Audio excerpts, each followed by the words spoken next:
Kalau tadi kan contohnya dua, haid dengan haid, kemudian nifas dengan haid.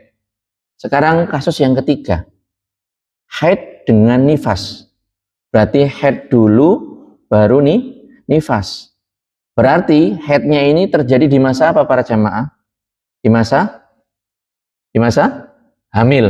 Kan begitu kan? Kalau nifas kan berarti setelah melahirkan. Nah, kalau haid dulu berarti haidnya di masa hamil. Loh, gimana Ustaz? Perempuan yang hamil bisa haid juga? Jawabannya adalah sebagian ulama mengatakan seperti itu. Jadi menurut ulama yang mengatakan bahwa perempuan yang hamil juga mengalami haid, maka ini boleh saja terjadi. Jadi haid dulu baru kemudian nifas ya. Haid dulu baru kemudian nifas ya. Jadi berarti di sini haid mendahului nifas, dan tentunya ini mengikuti pendapat yang menyatakan bahwa perempuan yang hamil juga mengalami haid. Bahwa perempuan yang hamil juga mengalami haid. Ya Rasulullah, dalam sirahmu ku temu tulusnya cinta demi umatmu, berkorban jiwa sehingga ujung nyawa. Waalaikumsalam warahmatullahi wabarakatuh. Alhamdulillahirabbil alamin.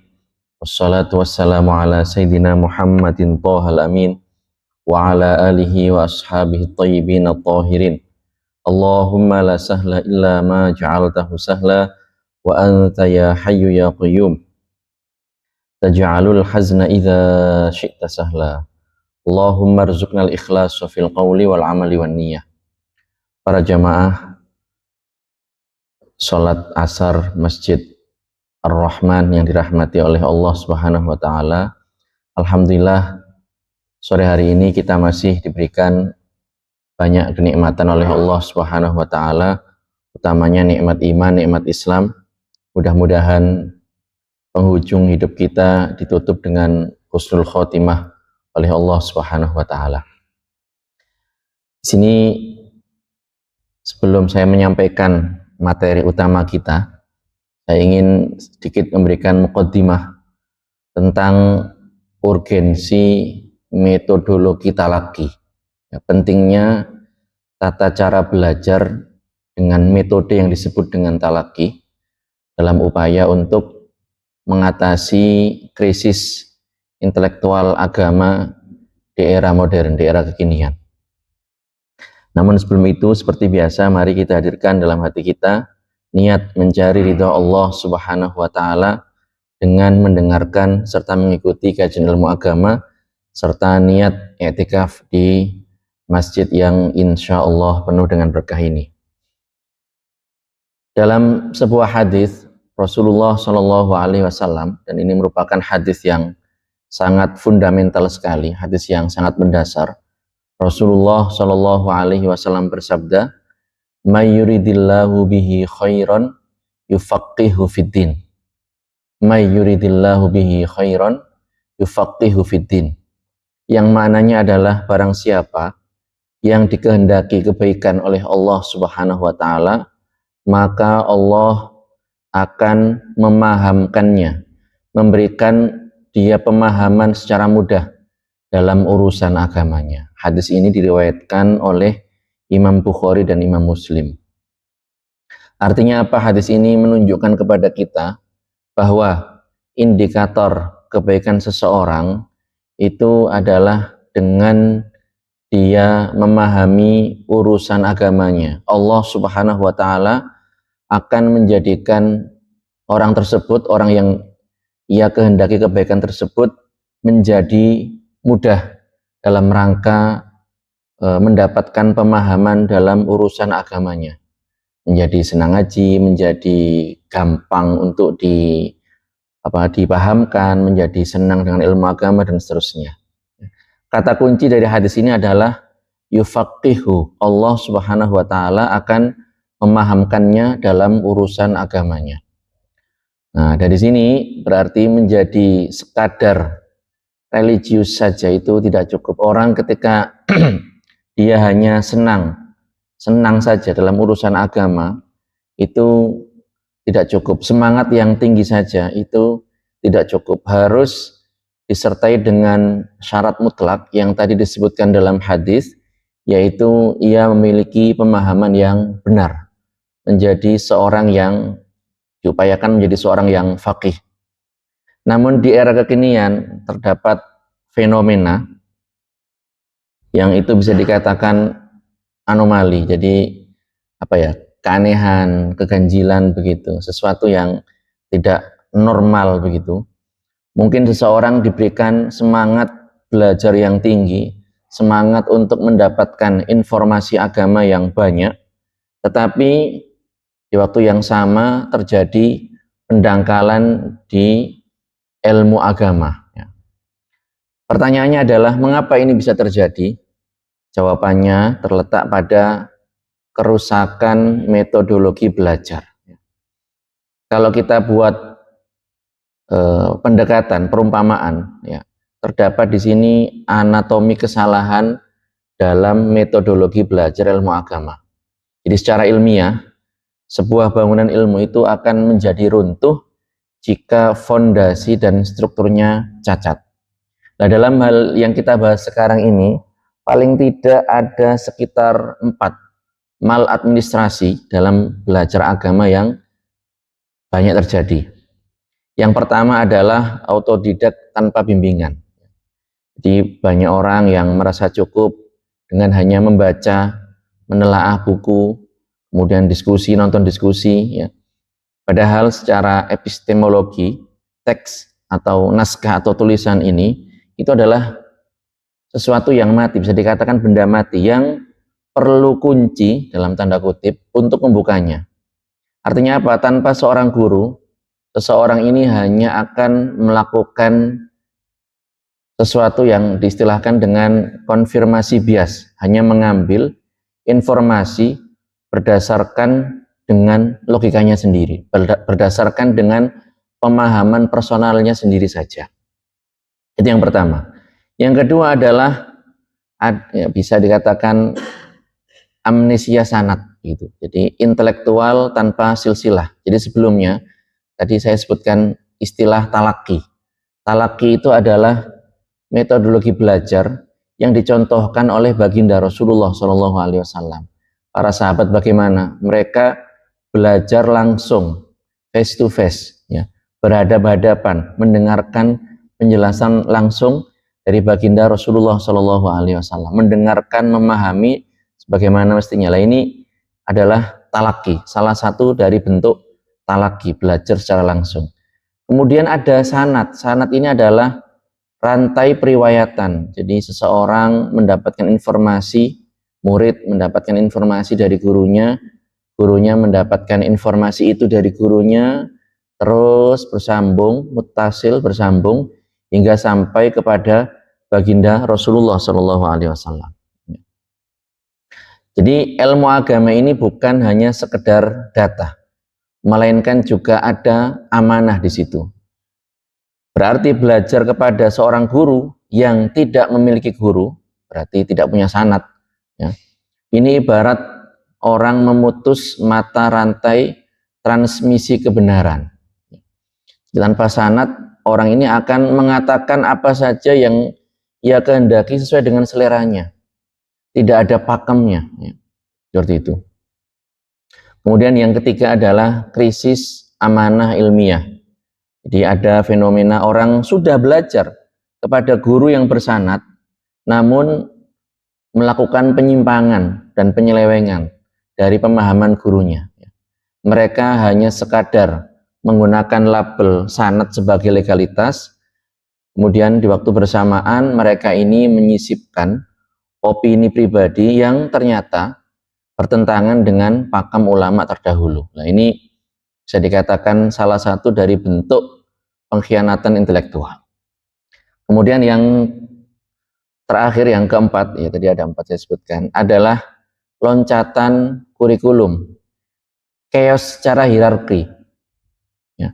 chaos secara hierarki. Jadi kita dapati di masa sekarang ini banyak orang misalnya belajar tentang ilmu agama yang tinggi sebelum ilmu agama yang mendasar. Misalnya belajar kalau di pondok itu ada kitab namanya Fathul Wahhab. Nah, ini kitab yang cukup tinggi gitu. Padahal dia belum menguasai kitab-kitab yang lebih mendasar. Belum belajar kitab Sulam Taufik atau Safinatun Najah. Belum mumpuni di kitab itu, tapi sudah belajar di kitab yang lebih tinggi. Sudah belajar kitab tafsir. Padahal dia baca Al-Quran saja, itu belum lancar. Nah, jadi ini namanya loncatan kurikulum, ya. Mempelajari permasalahan yang tingkat tinggi sebelum menuntaskan hal yang merupakan fardu ain, tauhid dasar, fikih ibadah keseharian, akhlak, ya. Akibatnya apa? Struktur berpikir ini menjadi rapuh, kemudian mudah terombang-ambing. Dari permasalahan yang tadi sudah kita sebutkan, bagaimana solusinya? Solusinya adalah kita belajar ilmu agama sesuai dengan yang dicontohkan oleh Rasulullah Shallallahu Alaihi Wasallam. Kembali ke metodologi talaki dari guru atau pengajar yang thiqah. Thiqah ini berarti punya amanah, punya kepercayaan, bisa dipercaya. Ya. Itu adalah cara kita untuk restorasi atau memperbaiki kerusakan yang terjadi. Jadi kembali kepada tradisi para sahabat, kepada ulama salaf yang diteruskan oleh ulama kholaf, ya, dengan sistem belajar yang disebut dengan talaki. Talaki itu bukan hanya sekedar duduk mendengarkan, tetapi ada proses transfer ilmu yang melibatkan beberapa poin penting. Misalnya tadi itu, diantaranya tadi itu sanad yang thiqah. Kita memastikan bahwa guru kita ini memiliki ketersambungan ilmu hingga ke sumber utamanya, sumber aslinya. Siapa? Ya tentunya tidak lain dan tidak bukan adalah Rasulullah Shallallahu Alaihi Wasallam. Merupakan hak panjenengan menanyakan kepada orang yang menyampaikan materi keagamaan. Ini hadisnya ada enggak? Ini dasarnya ada enggak? Ayatnya mana? Para ulama yang mengatakan itu siapa? Dan seterusnya, ya. Ini adalah bentuk kehati-hatian kita memastikan bahwasanya informasi keagamaan yang kita terima, kita cerna itu benar-benar bersumber dari sumber yang murni, yaitu Rasulullah Shallallahu Alaihi Wasallam. Kemudian pemahaman, ya, tidak hanya sekedar hatam selesai, ya. Jadi target belajar ilmu agama itu, dan ini sangat disayangkan terjadi beberapa tempat, itu bukan hanya sekedar seberapa banyak kitab yang selesai dibaca, seberapa banyak kitab yang berhasil dikhatamkan, tetapi yang lebih penting daripada itu adalah pemahaman, memahami apa yang disampaikan dan memastikan pemahaman kita itu sesuai dengan pemahaman guru yang menyampaikan kepada kita, sesuai dengan pemahaman yang disampaikan oleh para ulama terdahulu. Kemudian juga ada proses step by step, jadi secara bertahap, bitadrij, ya, mengikuti tangga ilmu, ya, ibarat anak tangga berarti dari yang paling mendasar secara konsisten dengan tujuan agar bangunan ilmu yang kita bangun ini menjadi kokoh dan tidak berantakan, ya. Jadi dapat disimpulkan bahwasanya ketidaktahuan atau kalau mau di belak-belakan kebodohan dalam urusan agama di zaman modern sekarang ini itu bukan disebabkan karena kurangnya informasi, bukan, wawasan banyak, ya, melainkan disebabkan oleh salahnya cara untuk memperoleh informasi itu, cara untuk memvalidasi informasi tersebut, ya. Dan tentunya kita semua paham, kita semua yakin bahwa ilmu agama ini adalah jalur keselamatan, maka kita wajib hukumnya untuk memperhatikan dari siapa kita mengambil ilmu agama, ya. Kita harus selalu ingat perkataan salah seorang ulama yang bernama Imam Muhammad bin Sirin. Beliau mengatakan, inna hadzal ilma dinun fanzuru amman ta'khuzuna dinakum. Jadi ilmu ini adalah agama kita, maka perhatikanlah dari siapa kalian mengambil agama kalian. Jadi jangan asal viral, jangan asal terkenal, jangan asal followernya, pengikutnya banyak, lantas kemudian apa yang disampaikan benar tanpa kita crash, tanpa kita cek recheck, tanpa kita memastikan kebenaran apa yang disampaikan dan seterusnya. Jadi itu para jamaah ya, muqaddimah yang ingin saya sampaikan. Kemudian melanjutkan materi kemarin ya tentang masalah haid dan nifas, kita sudah sampai di pembahasan mengenai tanda baligh ya. Tanda baligh. Jadi haid ini merupakan satu dari 3 tanda baligh ya. Jadi tanda haid ini hanya khusus berlaku bagi anak perempuan. Adapun 2 tanda yang akan saya sebutkan, ya ini berlaku bagi anak laki-laki dan juga perempuan. Jadi tanda baligh itu ada 3. 1 khusus berlaku bagi perempuan. Kemudian yang 2 yang akan saya sebutkan ini adalah tanda baligh yang berlaku bagi laki-laki, anak laki-laki maupun anak perempuan. Yang pertama adalah keluar mani. Kemarin sudah kita sebutkan di pertemuan sebelumnya, mani itu juga dimiliki oleh perempuan. Jadi kalau keluar mani, laki-laki ataupun perempuan, anak laki-laki ataupun perempuan, maka berarti anak ini sudah sampai kepada batas baligh ya. Ya, baik itu melalui mimpi basah ataupun tidak. Jadi boleh jadi anak zaman sekarang karena kondisi yang sudah sedemikian kacaunya, begitu lihat video-video yang vulgar, kemudian dia keluar mani, maka ini berarti anak ini sudah baligh ya. Atau ya, kalau normalnya ya tanpa melalui jalur maksiat adalah dengan cara mimpi basah ya. Kemudian mani ini cairan yang keluar dari kemaluan yang disebut diistilahkan mani oleh para ahli fikih, oleh fuqaha, ini punya tanda-tanda. Di antara tandanya adalah tadaffuq, keluarnya itu muncrat ya. Keluar dengan tekanan yang kuat sedikit demi sedikit. Itu tanda mani. Kemudian juga merasakan nikmat pada saat seseorang itu mengeluarkan mani, maka dia akan merasakan nikmat saat keluar.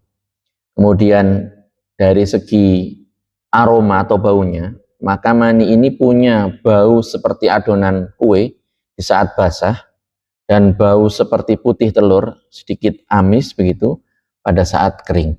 Itu tanda-tanda mani dan tidak harus semuanya terkumpul, satu saja sudah cukup.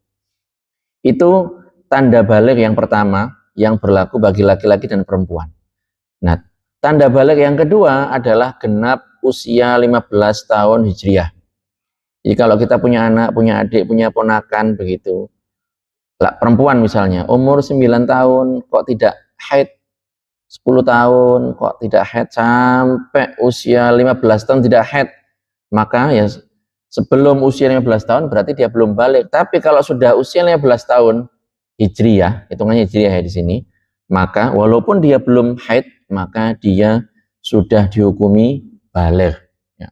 Begitu. Jadi anak perempuan setelah berusia 9 tahun tidak mengalami haid maupun mimpi basah, begitu juga untuk anak laki-laki ya, tidak mengalami mimpi basah sama sekali sampai usianya ini 15 tahun, maka awal balighnya adalah jika sudah genap berusia 15 tahun Hijriah ya. Jadi acuan tahun maupun bulan dalam penetapan hukum syara ya, seperti tadi ketentuan baligh dengan genap usia atau ketentuan jumlah hari dalam sebulan, 1 bulan itu berapa hari, adalah dengan menggunakan bulan Qamariyah ya, atau tahun Hijriah, bukan dengan bulan dan tahun Masehi. Karena ada perbedaan. Kalau bulan Masehi tetap paten 30, 31, kecuali Februari 29, 28, itu pun 4 tahun sekali, tahun kabisat. Kalau bulan Hijriah ini adalah berdasarkan bulan yang di langit, kelihatan bulan berarti besok ganti bulan. Kalau nggak kelihatan bulan berarti bulan ini disempurnakan menjadi 30 hari seperti itu. Jadi makanya paut usia harinya itu beda sekitar 10 sampai 11 hari antara tahun Masehi dengan tahun Hijriah. Dan kenapa disebut dengan bulan Qamariyah? Karena berdasarkan bulan yang di langit, ya. Karena satu bulan itu terhitung dari hilal. Hilal itu adalah bulan sabit ke hilal. Jadi kalau muncul hilal berarti tahu bulan baru. Kalau nggak muncul berarti bulan itu digenapkan menjadi 30 hari. Ya. Jadi itu pergantian bulannya berdasarkan terlihatnya hilal pada saat muraqabah pemantauan. Jadi harus ada dari kalangan umat Islam itu yang melakukan pemantauan, melihat di titik-titik tertentu untuk mengetahui apakah hilal terlihat apa enggak. Kalau di Jakarta itu ada tempat namanya Cakung, atau kalau di Probolinggo sini apa, saya nggak pernah tahu. Tapi di daerah saya Gresik itu ada tempat namanya di Condrodipo, di daerah Mojokerto juga ada. Lah ini tempat-tempat yang sekitar bibir pantai laut begitu, itu biasanya terlihat, ya. Melakukan yang namanya muraqabah, ya, muraqabatul hilal. Jadi memantau hilal, ya, di akhir bulan, yaitu pada tanggal 29, ya, saat bulan itu berusia 29 hari jelang malam hari. Jadi biasanya habis asar sudah banyak orang yang lihat. Kalau setelah tenggelam matahari terlihat, maka berarti malam itu tanggal 1, karena bulan Hijriah ini ngitungnya itu sejak maghrib, ya, makanya ada malam Senin, malam Selasa, kan seperti itu, ya. Kalau tidak terlihat, jadi jika tidak terlihat, maka harus beralih ke istiqmal. Istiqmal ini adalah menyempurnakan, menggenapkan bulan menjadi 30 hari. Oleh karenanya jumlah hari itu dalam bulan Qamariyah itu adalah 29 atau 30 hari sesuai dengan ketentuan yang telah kita sebutkan. Jadi itu para jamaah tanda baligh. Kemudian setelah kita menyelesaikan pembahasan mengenai nifas, mengenai haid, ya, kita akan berlanjut ke nifas, ya. Sama-sama darah, ya. Secara pengertian nifas ini sama, darah juga yang keluar dari kemaluan perempuan, namun keluarnya ini adalah setelah melahirkan. Setelah melahirkan, ya. Adapun darah yang keluar menjelang kelahiran, jadi perempuan itu, ketika mau melahirkan itu kadang juga ada bercak noda darah begitu keluar, maka itu bukan termasuk darah nifas. Darah nifas ini adalah darah yang keluar dari rahim perempuan setelah proses melahirkan. Oleh karenanya dari sini dipahami bahwa darah yang keluar menjelang proses kelahiran atau bersamaan dengan bayi ini bukan termasuk darah nifas, tapi diistilahkan dengan istilah yang lain, disebut dengan darah fasad, ya, bukan darah nifas, ya. Jadi termasuk darah yang keluar dari kemaluan adalah yang keluar setelah janin keguguran. Ini juga termasuk darah nifas. Jadi perempuan ketika keguguran keluar bayi yang bukan pada waktunya, kemudian setelah itu keluar darah, maka darah itu juga disebut dengan darah nifas. Dan sebagaimana haid, nifas ini juga punya batasan, batas minimal, batas maksimal, dan juga kebiasaan umum. Adapun batas minimalnya itu adalah sekali meludah. Orang meludah bagaimana? Ya, seukuran itu. Setelah keluar bayi, kemudian keluar darah segitu. Jadi keset. Sebagian perempuan itu melahirkan bayinya bersih, tidak ada darah sama sekali. Nah, keluar darah sedikit seukuran yang tadi saya sebutkan. Ukuran sekali meludah. Setelahnya nggak keluar darah lagi. Nah, berarti perempuan ini haidnya segitu. Dia mendapatkan, bukan haid ya, dia nifasnya segitu. Nifasnya adalah nifas batas minimal, seukuran sekali meludah. Dan batas maksimalnya ini adalah 60 hari, ya. Jadi jika darah yang keluar ini melebihi batas 60 hari, berarti sudah melampaui batas maksimal. Maka darah yang keluar melebihi batas maksimal ini bukan disebut dengan darah haid, bukan disebut dengan darah nifas. Ini banyak keliru, ya. Bukan disebut dengan darah nifas, melainkan disebut dengan istilah yang lain, disebut dengan darah istihadhah, yang nanti akan kita sebutkan pembahasannya. Kebiasaan umumnya adalah 40 hari, ya, 40 hari. Dan ini tentunya ada dasarnya adalah hadis Rasulullah Shallallahu Alaihi Wasallam, hadis Ummu Salamah, yang mana beliau ini, Ummu Salamah ini adalah sahabat perempuan yang hidup di masa Rasulullah. Beliau mengatakan, kanatin nufasa'u ala ahdi Rasulillahi Shallallahu Alaihi Wasallam taq'udu ba'da nifasiha arba'ina yauma. Rawahu Abu Dawud wa ghairuh. Jadi beliau mengatakan, yang mananya adalah bahwa para perempuan yang mendapati nifas di masa Rasulullah Shallallahu Alaihi Wasallam taq'ud ba'da nifasiha, duduk di sini maksudnya adalah tidak mengerjakan sholat, karena perempuan yang nifas ini tidak mengerjakan sholat, ya, tidak mengerjakan sholat, tidak mengqadha sholat yang ditinggalkan. Jadi seperti yang kita sebutkan kemarin, bahwa perempuan pada saat haid, pada saat darah keluar itu mereka libur, tidak sholat, ya. Di masa Rasulullah, perempuan ini setelah melahirkan itu tidak mengerjakan sholat selama 40 hari. Kenapa? Karena sedang mengalami nifas. Berarti apa? Dari sini diambil kesimpulan bahwasanya umumnya perempuan itu mengalami nifas adalah 40 hari.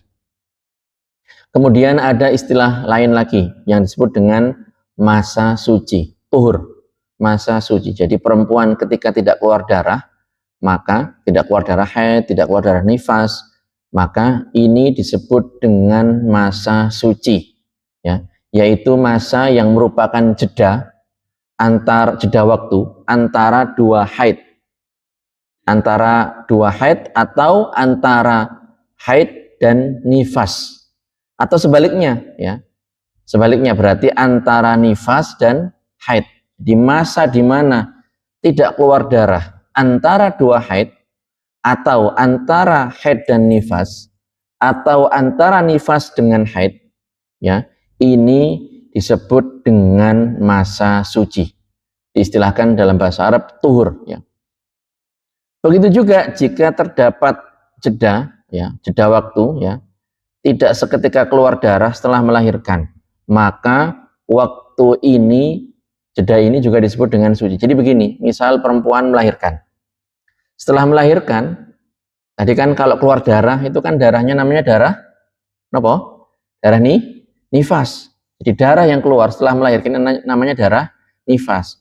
Kok setelah melahirkan kok ada jeda waktu, entah sehari, entah beberapa jam misalnya, tidak keluar darah, maka masa ini yang singkat ini, beberapa jam atau beberapa hari ini, disebut juga dengan masa suci. Ini juga sama, ya. Kemudian ini punya batasan waktu para jamaah. Adapun masa suci antara dua haid, jadi haid pertama dengan haid berikutnya, ini kan ada masa suci. Itu minimalnya adalah 15 hari. Jadi minimal masa suci antara dua haid itu adalah 15 hari. Beda halnya dengan masa suci antara nifas dan haid atau sebaliknya, maka ini bisa kurang dari 15 hari.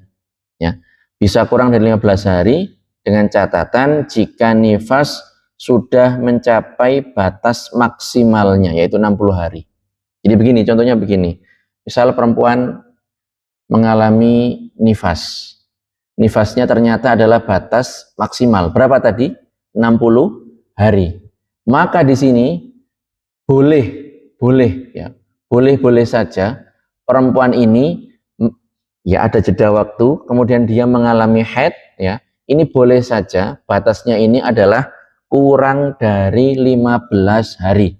Karena memang tidak disyaratkan dalam jeda waktu suci antara haid, antara nifas dengan haid ini adalah 15 hari. Boleh kurang seperti itu. Jadi batas suci antara nifas dan haid atau sebaliknya ini boleh saja kurang dari 15 hari dengan catatan jika nifasnya sudah mencapai batas maksimal. Bagaimana jika nifasnya ini belum mencapai batas maksimal, ya, setelah darahnya keluar, maka darah tersebut ini bukanlah haid kecuali jika ada jeda 15 hari suci. Jadi begini, misal perempuan haid, perempuan nifasnya ini keluar 30 hari. Kalau seandainya 10 hari lagi kok keluar, nah berarti ini kan belum mencapai batas maksimalnya nifas. Maka 10 hari yang keluar, setelah 10 hari yang keluar darah ini, maka ini adalah masih lanjutan nifas, bukan dihukumi haid. Ya. Kapan dihukumi haid? Kalau jedanya adalah 15 hari. Paham ya para jamaah? Jadi saya ulang. Jadi di sini tadi kan saya sebutkan, jadi masa suci itu antara dua haid itu adalah minimalnya adalah 15 hari. Adapun antara haid dengan nifas atau nifas dengan haid itu bisa kurang dari 15 hari dengan catatan nifasnya itu sudah mencapai batas maksimalnya yaitu 60 hari. Adapun jika belum mencapai batas maksimal nifas, belum 60 hari, ya, maka di sini dilihat kalau jedanya adalah 15 hari, maka itu adalah haid. Tapi kalau kurang dari 15 hari, maka itu masih lanjutan nifas yang belum tuntas. Seperti itu, ya. Jadi saya baca, ya. Adapun sebelum nifas mencapai batas maksimalnya, jika darah keluar setelahnya, maka darah tersebut bukanlah haid kecuali jika ada jeda 15 hari suci, ya. Maka dalam kondisi ini baru dihukumi haid seperti itu. Kalau tadi kan contohnya dua, haid dengan haid, kemudian nifas dengan haid. Sekarang kasus yang ketiga, haid dengan nifas. Berarti haid dulu baru nifas. Berarti haidnya ini terjadi di masa apa para jamaah? Di masa hamil, kan begitu kan? Kalau nifas kan berarti setelah melahirkan. Nah, kalau haid dulu berarti haidnya di masa hamil. Loh, gimana Ustaz? Perempuan yang hamil bisa haid juga? Jawabannya adalah sebagian ulama mengatakan seperti itu. Jadi menurut ulama yang mengatakan bahwa perempuan yang hamil juga mengalami haid, maka ini boleh saja terjadi. Jadi haid dulu baru kemudian nifas, ya. Haid dulu baru kemudian nifas, ya. Jadi berarti di sini haid mendahului nifas dan tentunya ini mengikuti pendapat yang menyatakan bahwa perempuan yang hamil juga mengalami haid. Bahwa perempuan yang hamil juga mengalami haid. Kemudian ini permasalahan penting, batas antara lahirnya bayi dengan keluarnya darah nifas seorang wanita itu paling lama adalah 15 hari.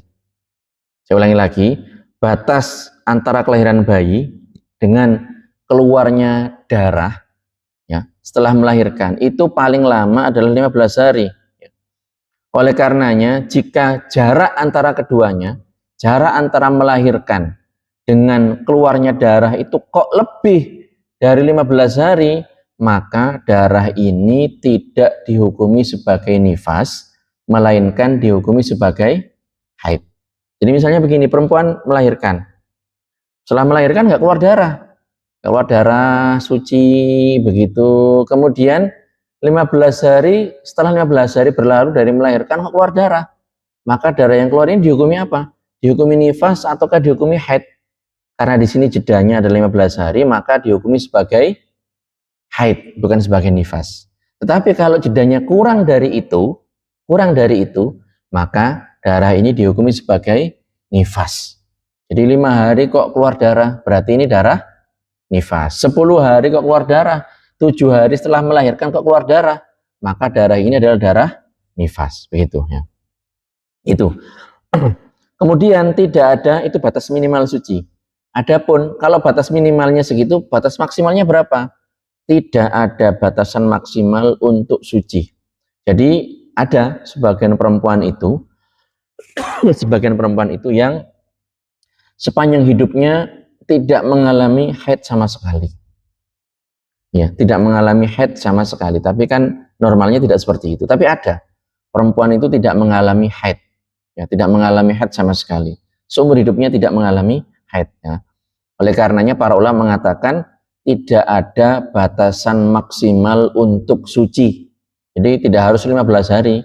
Boleh jadi kadang perempuan itu bulan ini nggak haid sama sekali.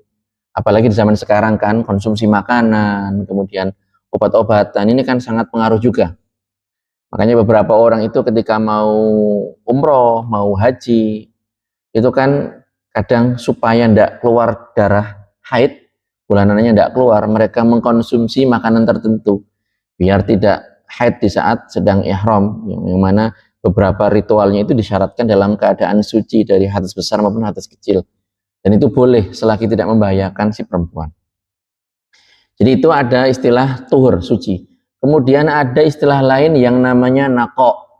Nako ini ya adalah masa darah terhenti tetapi masih dalam rentang masa haid, ya, sehingga masih memungkinkan muncul lagi darah haid selanjutnya di rentang masa haid itu. Jadi begini, tidak mesti perempuan itu haid 7 hari keluar terus, tidak mesti kayak gitu para jemaah. Tidak hari haid 15 hari keluar terus, tidak mesti seperti itu.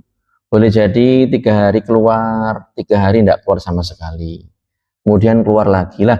3 hari ini, 3 hari yang nggak keluar sama sekali, ini namanya nakok, masa darah terhenti tetapi masih dalam rentang masa haid, ya, seperti itu. Jadi apabila darah haid yang keluar di sini terputus-putus, tidak bersambung, ya, maka pada saat terputus darah terhenti, masa ini disebut dengan masa nakok. Nah, perempuan ini bagaimana? Ya, dia memperlakukan dirinya seperti perempuan yang suci. Suci dengan pengertian tidak haid. Berarti bagaimana? Ya, boleh melayani suaminya, dia harus tetap sholat, harus melaksanakan puasa dan seterusnya. Kalau setelahnya keluar darah lagi, oh berarti masa kemarin yang tidak keluar darah ini masih terhitung masa haid. Sholatnya tidak sah, dan untuk berhubungan badan itu ya tidak apa-apa, karena memang ini menghukumnya secara zahir. Oleh karenanya masa nako ini, ya, masa yang tidak keluar darah yang disebut dengan masa nako ini pasti kurang dari 15 hari, begitu. Saya lanjutkan dikit, dan ini ada dua pendapat ulama terkait permasalahan nako ini, masa berhentinya darah ini. Ya, ada dua pendapat. Pendapat pertama disebut dengan qaul as-sahab, ya. Jadi masa ini, dan ini yang dipegangi, masa terputusnya darah yang tadi saya sebutkan, terputusnya darah ini masih dihitung dengan masa haid. Jadi kalau perempuan misalnya 5 hari haid, 5 hari berhenti, kemudian 5 hari keluar darah lagi, maka 5 hari yang tidak keluar darah alias berhenti ini, menurut pendapat ini termasuk masa haid, ya, termasuk masa haid. Pada saat masa itu dia beribadah, sholat, puasa, melayani suaminya dan seterusnya. Tetapi setelah 5 hari berlalu kok setelahnya keluar darah lagi, ya berarti ketahuan di sini ibadahnya itu jatuh di masa haid, berarti tidak sah, ya. Jadi tidak sah ibadah yang dikerjakan di masa ini, baik sholat, puasa, tawaf dan seterusnya. Dan karena tidak sah, maka dia wajib mengkodok puasa. Jadi kalau seandainya perempuan itu kayak tadi ya, 5 hari di bulan Ramadan, 5 hari haid, 5 hari tidak haid, berarti kan dia puasa di sini. Kemudian 5 harinya haid lagi, maka puasa yang dikerjakan 5 hari ini tidak sah, wajib dikodok, ya. Dan pendapat ini yang mu'tamad, yang dijadikan pedoman. Pendapat yang kedua adalah pendapat al-laqat. Berarti masa ini dihitung suci para jemaah, ya. Masa ini dihitung suci. Jadi kalau tadi 5 hari haid, 5 hari berhenti, selanjutnya 5 hari haid lagi, yang 5 hari dihitung suci, tapi pendapat ini hanya berlaku untuk sholat. Sholatnya sah, puasanya sah, tawafnya sah, tetapi tidak berlaku untuk penghitungan iddah secara ijma. Jadi kita tahu ya, perempuan yang masih aktif haid kemudian ditalak oleh suaminya, itu kan masa iddahnya itu kan 3 kali suci, ya, haid suci, haid suci, haid suci, 3 kali suci. Nah ini enggak ngitungnya, bukan pakai pendapat ini, ya. Jadi di sini dihitung suci, tapi selain dalam permasalahan penghitungan iddah, ya. Jadi di sini nako ini tidak terhitung suci dalam hal menentukan iddahnya perempuan. Berarti harus, ya, biasanya 3 bulan atau kurang dari itu. Oleh karenanya menurut pendapat ini sholat, puasa, tawaf yang dikerjakan pada masa ini hukumnya sah, tanpa perlu mengkodok. Jadi kalau ikut pendapat yang kedua ini, kalau tadi puasa Ramadan 5 hari haid, 5 hari terputus, kemudian 5 harinya haid lagi, maka 5 hari yang kedua ini puasanya sah, tidak perlu mengkodok puasa yang dikerjakan pada 5 hari ini. Kemudian bagaimana cara mengetahui darah itu terhenti? Itu dengan cara dimasukkan kapas ke dalam lubang vagina, dalam lubang farji. Apabila kapasnya ini keluar dalam kondisi putih bersih, berarti itu adalah masa suci, masa terhentinya darah, seperti itu. Dan biasanya perempuan ya ada feeling, ya kalau pengen memastikan ya tinggal dicek, dan cara mengeceknya seperti itu. Jadi itu kajian kita para jamaah, ya mudah-mudahan bermanfaat. Ya, materi berikutnya kita akan membahas tentang perkara-perkara yang diharamkan saat perempuan mengalami haid atau nifas. Mudah-mudahan apa yang saya sampaikan bermanfaat. Silahkan jika ada yang ingin ditanyakan, monggo berkaitan dengan tema yang sudah saya sampaikan.